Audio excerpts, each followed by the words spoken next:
ஓம் ஸ்ரீ உச்சிஷ்ட மகா கணபதி நமக. குரு வாழ்க, குருவே துணை. ராகு, ராகு தோஷம், சர்ப்ப தோஷம் இப்படி நாம பேசி பேசியே ராகுவை பார்த்தாலே பயம். அந்த பேரை கேட்டாலே பயம் அப்படின்ற ஒரு அமைப்பு. அதுவும் சனியை போல ராகு, செவ்வாயை போல கேது அப்படின்ற ஒரு கூற்றும் இருக்கு. அதனால நமக்கு பயம் இருக்கும். இந்த ராகு நன்மையை செய்வாரா? எப்படி செய்வார்? எங்க இருந்தா செய்வார்? அப்படின்றத நாம தெளிவா இந்த பதிவுல பார்க்க போறோம். அது மட்டும் இல்ல, பரிகாரமும் பார்க்க போறோம். வாங்க வீடியோக்குள்ள போலாம்.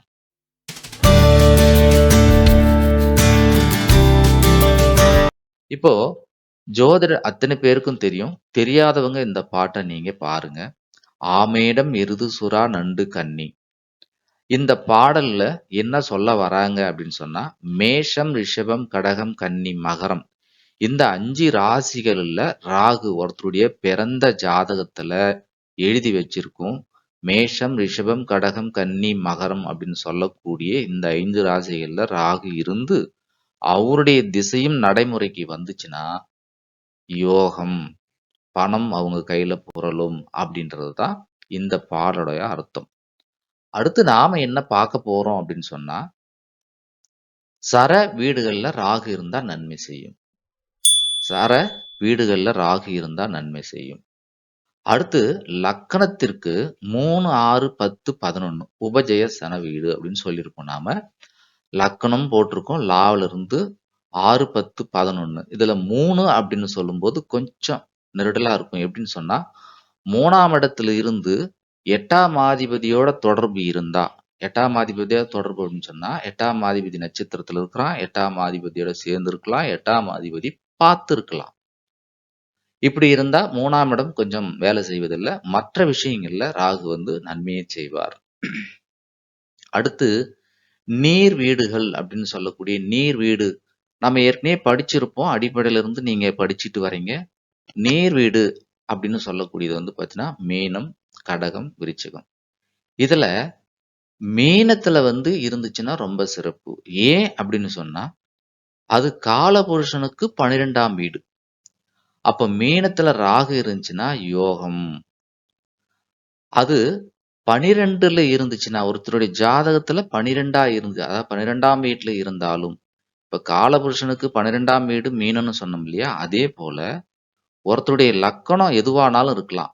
மிதுனமா கூட இருக்கலாம். அப்ப மிதுனத்துக்கு 12ல ரிஷபம் அப்படின்னு சொன்னா, அங்க இருந்தாலும் வெளிநாட்டு யோகம் உண்டு. இப்போ இத இன்னும் கொஞ்சம் நாம தெளிவா பார்க்கலாமே. ஒருத்தருடைய ஜாதகத்துல குரு 4, 8, 12ல இருந்து அந்த ஜாதகத்திலே ராகு நீர் வீடுல இருக்கணும். அப்படி நீர் வீடுல இல்ல அப்படின்னு சொன்னா 12ல இருக்கணும். ஒருத்தருடைய ஜாதகம் குரு 4, 8, 12ல இருக்கிறாருங்க. ராகு நீர் வீடுன்னு சொல்லக்கூடிய மீனம், கடகம், விருச்சகத்துல ஏதோ ஒரு இடத்துல இருக்கிறார். அப்படி இல்ல அப்படின்னு சொன்னா அந்த லக்கணத்துக்கு 12ல இருக்கிறார். இப்படி இருந்தா வெளிநாட்டு யோகம் உண்டு. இது எப்ப நடைமுறைக்கு வரும்? தசாபுத்தி வரும்போது நடைமுறைக்கு வரும். தசாபுக்தி வரும்பொழுது நடைமுறைக்கு வரும். அடுத்து இந்த வெளிநாடு போறத பத்தி இந்த யோகத்தை நம்ம பார்க்கிறோம். சந்திரன், ராகு. அப்போ சந்திரன் கூட ராகு சேர்ந்திருந்தாலும் வெளிநாட்டு யோகம் உண்டு, வருமானம் வரும். அடுத்து சனி, ராகு. சனி, ராகு தொழில்ல புரட்டி போடும் அப்படின்ற ஒரு விதி இருந்தா கூட வெளிநாடு போயிட்டா நல்லா இருக்கும். வெளியில போயிட்டா நல்லா இருக்கும் அப்படின்ற விஷயத்தை நீங்க தெரிஞ்சுக்கணும்.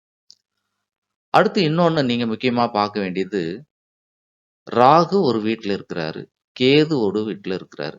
இந்த 2 வீட்டு அதிபதியும் ஏதோ ஒரு விதத்துல தொடர்புல இருந்தாங்கன்னா அது மிகுந்த நன்மையை செய்யும். ரொம்ப யோகத்தை செய்யும். அதே போல ராகு, கேது நின்ற நட்சத்திர அதிபதிகள், ராகு, கேது நின்ற நட்சத்திரம் அவங்க ஒரு சாரத்துல இருப்பாங்க இல்லையா? அஸ்வினி நட்சத்திரம் அப்படின்னு சொன்னா அஸ்வினி நட்சத்திரத்துக்கு கேது. அது மாதிரி ராகு, கேது நின்ற நட்சத்திர அதிபதிகள் தொடர்புல இருந்தாலும் நல்ல யோகம் உண்டு. இந்த விதிகள்லாம் பார்த்துக்குங்க. இதுக்கு ஒரு உதாரணம் பாருங்க. இப்போ மேஷம் அப்படின்ற இடத்துல லக்னம் போட்டிருக்கோம். கேது பாத்தீங்கன்னு சொன்னா மிதுனத்துல இருக்காரு, ராகு தனுசுல இருக்காரு. பொதுவா கோதண்ட ராகு நன்மை செய்யும். அதையும் நீங்க ரூலா வச்சுக்கங்க. இப்போ கேது இருக்கிற வீட்டுக்கு அதிபதி புதன். ராகு இருக்கிற வீட்டுக்கு அதிபதி குரு. இவங்க 2 பேரும் ஒரு இடத்துல சேர்ந்து இருக்கிறாங்க அப்படின்னு சொன்னா, இது யோக ஜாதகம் அப்படின்னு அர்த்தம். இது யோக ஜாதகம். சார் இந்த இடத்துல குரு நீச்சமா இருக்கிறாரு. இதெல்லாம் நீங்க பார்க்காதீங்க. நீச்சம்ன்றது ஒரு வேலையை செய்யும். ஆனா இந்த ரூலும் வேலை செய்யும். இது ஒரு உதாரணம். புரிதா பாருங்க. புரியறதுக்கு தான் படம் போட்டிருக்கேன். அடுத்து. இது வரைக்கும் ராகு பொருளாதார ரீதியா ஒருவரை எப்படி உயர்த்துவார், எங்கெங்க இருந்தா அவருக்கு நன்மை அப்படின்றத பார்த்தோம். மருத்துவத்திலும் ராகு நன்மையை செய்கிறது. எப்படி அப்படின்னு சொன்னா, குழந்தை பிறக்கவே இல்லை அப்படின்ற தம்பதிகள் மருத்துவம் செய்வாங்க. மருத்துவம் பலிக்காது.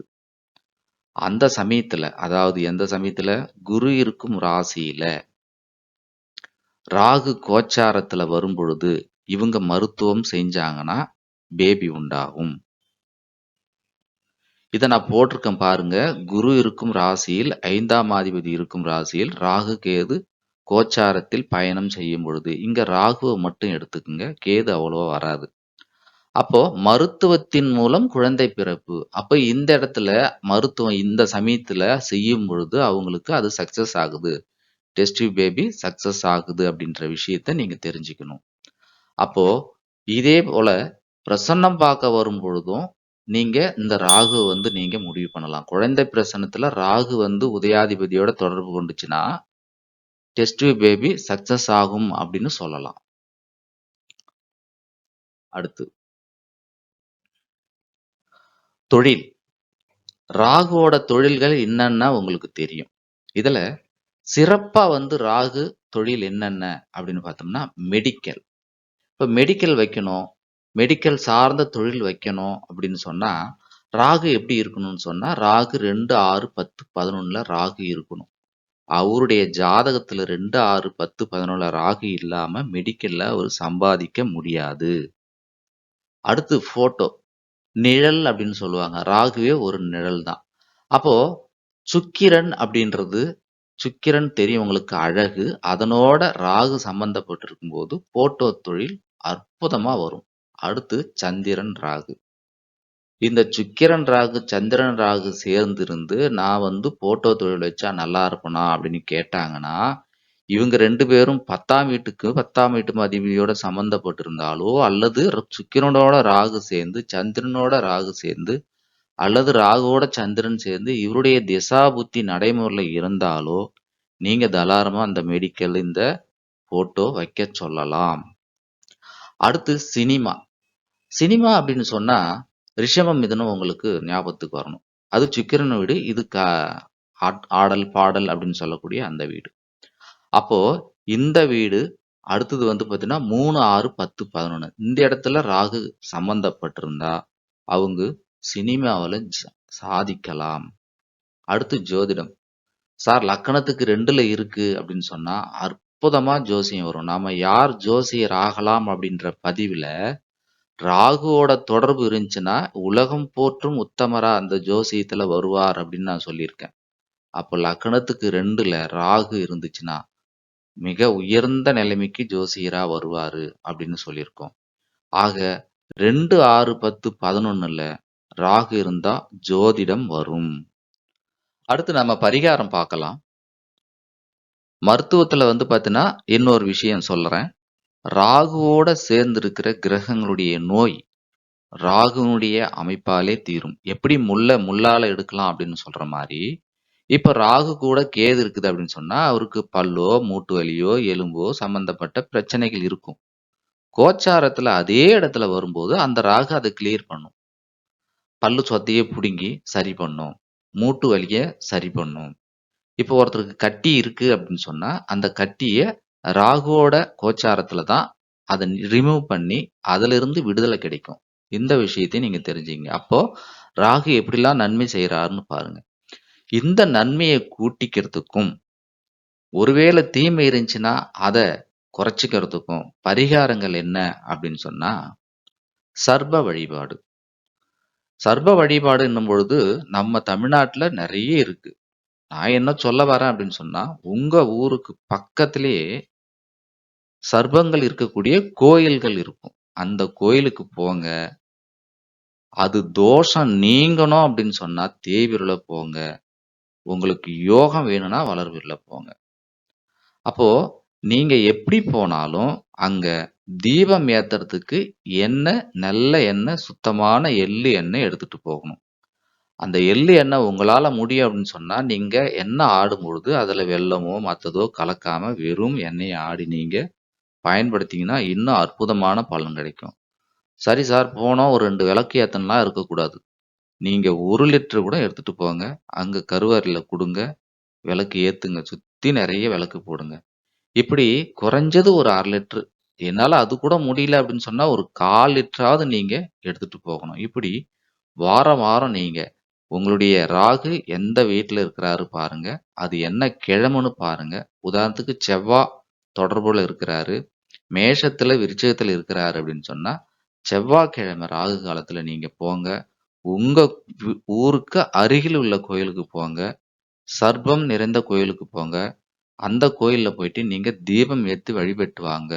கொஞ்சம் கொஞ்சமா அந்த சர்வதோஷம் நீங்கி, நீங்க மென்மேலும் வளர முடியும். இந்த யோகம்லாம் சொன்னேன் இல்லைங்களா? இந்த யோகம் பாருங்க, இந்த ஃபோட்டோ எடுக்கிறவங்க, சினிமா எடுக்கிறவங்க இவங்கலாம் வந்து உழைப்பு அதிகமா போட்டா தான் வருமானம் வரும். அப்போ அயராது உழைத்தா ராகு திசை நன்மையே செய்யும். ராகுவ பத்தி நம்ம தொடர்ந்து பேசிக்கிட்டே இருக்கலாம். இன்னும் அடுத்த பதிவுல பார்க்கலாம். நீங்க என்னுடைய வீடியோ பார்க்குறீங்க, புடிச்சிருக்கு அப்படின்னு சொன்னா, ஷேர் பண்ணுங்க, லைக் பண்ணுங்க. இதுவரைக்கும் சப்ஸ்கிரைப் பண்ணாம இருக்கிறீங்கன்னு சொன்னா, அத பண்ணிடுங்க. அனைவருக்கும் நன்றி. வாழ்க நலமுடன்.